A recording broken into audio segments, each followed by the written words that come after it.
David Cameron said yesterday that the government here was taking extremely seriously those claims that Anders Breivik has links to far-right groups in this country. The organisation whose name has been most mentioned is the English Defence Leagues, and they say they had no official contact with him. While Stephen Lennon is from Luton, of course, he's also known as Tommy Robinson, and he's the leader of the English Defence League and joins us in the studio this morning. Stephen, thanks for coming in and speaking to us this morning. Just start by asking, have you ever met Anders Breivik? I haven't. Can I just start by saying our deepest sympathies and prayers go out to all the victims of this horrific incident. Did you know of Anders Breivik before Friday? I didn't know. But fellow supporters did of the EDL, didn't they? According to Breivik's Facebook, 600 EDL supporters. 600 out of 100,000 followers on the internet. So it doesn't mean any of them have met them. They're cyber friends on Facebook. I had 7,000 friends on Facebook. I only knew about 100 or so of them. But 600 EDL supporters are his friends on Facebook. Yeah, they were. EDL has got links, hasn't it, to Well, it says it's got links. I think we don't need speculation or opinions. Opinions are like elbows. Everyone's got two. We need the facts. The facts are, because there's been this smear campaign and word association. The facts are 600 are his friends on Facebook. The facts are on page 1438 of his document. He states that EDL are in fact anti-racist, anti-fascist and anti-Nazi. They have many members and leaders with non-European backgrounds, Africans and Asians. The EDL and his group principles can never be reconciled as we are miles apart ideologically. The EDL harshly condemns any movement that uses terror as a tool, such as mine. This is why myself view the EDL as naive fools. The EDL is a democratic movement, and they still believe that a democratic system can solve Britain's problems. Does that sound like we had a good relationship in any sort of way? But previously, prior to that, Breivik had he's changed his mind. He's changed his mind, and this is the latest thing. He's changed his mind once he's seen what we're about. But he has supported your organisation in the past, hasn't he?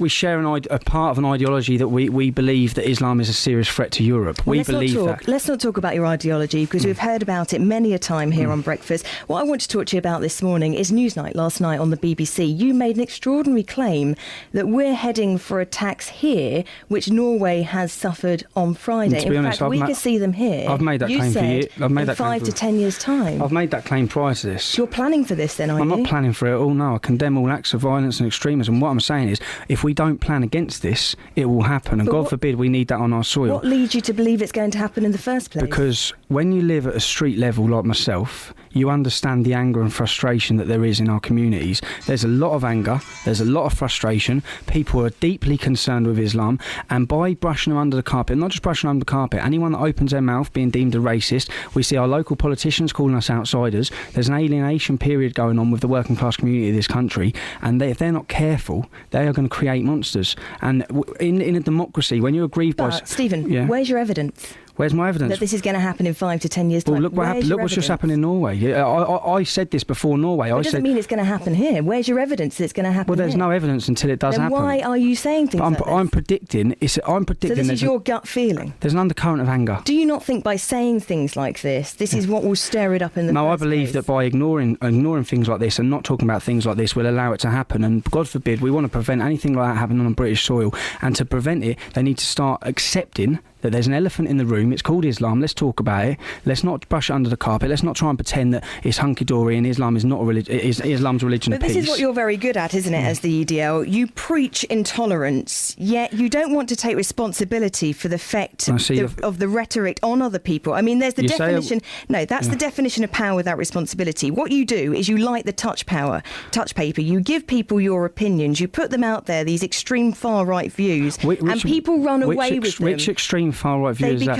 And when you talk about intolerance, Islam is an intolerant religion towards all other faiths. But what you do is you preach your views to people, and then when it becomes a little bit out of control, or a lot out of control in this house, in this case, you wash your hands. You're completely wrong, actually. If you look at everything we've done from day one, we've gone against extremism, we've promoted integration, we've promoted non-European members, non-English members, because that's what makes up England. When I see England, I'm from Luton. I see black I see white, I see brown. That is why is what makes up the English Defence League movement. Are your supporters dangerous? Are our supporters dangerous? No, not any supporters that I know are dangerous. It's the same. It's the same. When 7/7 happened, when 7/7 happened, would you have no? Listen, when 7. No, I'm not dangerous. Are you dangerous? No, I mean, we're reporting in the news this morning. You've just been convicted of football hooliganism this week, and in a fold in the street ball. I've been convicted in raising my arms in the air, and if you read the Guardian website, they actually say the police officer was caught out lying on oath. In the last 12 months, I've had my rights to go to football taken away. I've had my right to protest away. And I'm appealing it. I've had my right to protest away, and I've had all my money and finances taken away. Are your members dangerous? I mean, I'm going to show you a picture now, taken from the internet, which is your EDL supporters wearing English Defence League tops, holding guns up. And does anybody know who they are? But this is the thing. So they could be anybody. You're preaching your views, but then you do step away from real responsibility. If you look at what we've preached non-extremism, non-violence from day one. That's all we've ever done. We've condemned it. We've tried. We're in a democracy. When you're angry, you go out on the street and you're supposed to protest. That's what you're supposed to do. It's your democratic right. That takes away. If that democratic right is taken away, when we come to Luton, we had serious issues in Luton which we wanted to highlight. We came here. We peacefully protested in our thousands. Yet we had politicians telling us we're scum. They don't want us. These are the dangerous times when there's tread on these times to try and take people's rights away from them. I've had my democratic right to protest taken away from me. So have many of our members. As the EDL, do you no longer know who you are? Yeah, we know who we are. Yeah. You're far right to wing. So what's far right about the English Defence League? No, can you answer? You've just called me far. You answer the question. The so-called link between Breivik and EDL is something that you're now severely Which link? The link where he calls us in his thing naive fools. That link. But he was one of your supporters. Oh, well, clearly not naive fools. He says we are ideologically miles apart. Now, can you explain to me what is far right? No, explain. You've just called us far right on the radio. Explain to me what is far right about the English Defence League. You're not. Yeah, explain to me what's far right. What you preach in your views. Okay, so against homophobia, against anti-Semitism, tell me which part is far right. Just explain to me which part's far right. What you preach in your views. Which part? You're not going to be able to answer it because we're not far right organisation. I'm coming to it. Go on then, what's far right? What you preach in your views is far right. Like what? Because like what? What you go around preaching. Like what? Well. Well, you haven't got an answer because we're not far right. That's it. You can keep labelling us far right on the radio and the media. If you come out and tell the truth, we're not even far right. There's nothing far right about standing up for women's rights. There's nothing far right about standing up for our culture. What your group does, it preaches against a recognised global religion. No, it's not a global.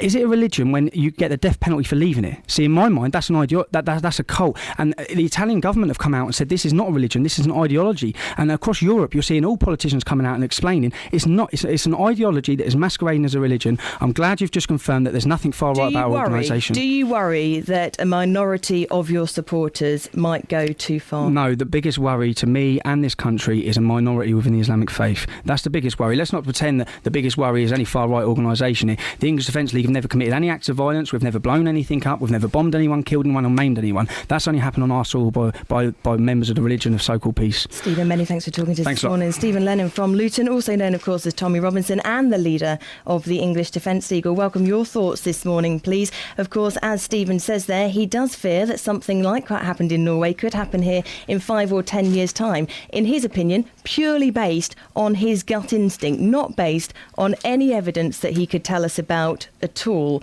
Is views like that just encouraging people to do this kind of thing? We'd love to hear your thoughts, please.